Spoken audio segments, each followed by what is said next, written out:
Yoon Seol-hyun's guest house near the border with North Korea is usually packed with tourists, keen to take a peek at the isolated north. But he and other residents of the South Korean town of Paju, some 22 miles from the frontier, have been hurt by a recent rise in tensions on the peninsula. Yoon's accommodation and travel agency lie along a tourism hiking route exploring parts of the demilitarized zone. It's severe. It's not just me.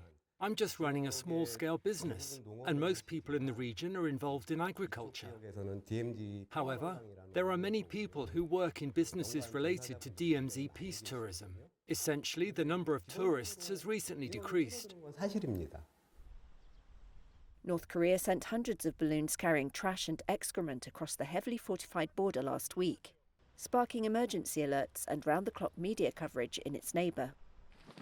The South responded by resuming military activities along the demarcation line.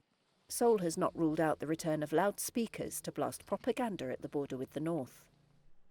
For residents of Paju, it was a frightening escalation. In the past, even when there were things like armoured vehicle mobility training in the fields, people used to just think of it as training. But now, there's a heightened sensitivity, wondering if there might be an accident or some incident occurring. Activists have flown balloons full of anti-North Korea leaflets from Paju across the border, sparking tensions with local residents who tried to stop them. North Korean defector and activist Park Sang-hak has vowed to keep sending the balloons. No Hyung-ki, another resident of Paju, described it as the tensest city. Loudspeakers could be reinstalled, right? Then there's a sense of fear that North Korea might fire artillery towards this area, and that their shells could come flying towards this place. The two Koreas remain technically at war since an armistice agreement ended fighting in the early 50s.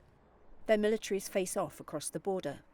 North Korea has deployed missiles and rockets aimed at the south and routinely threatens to annihilate its neighbour.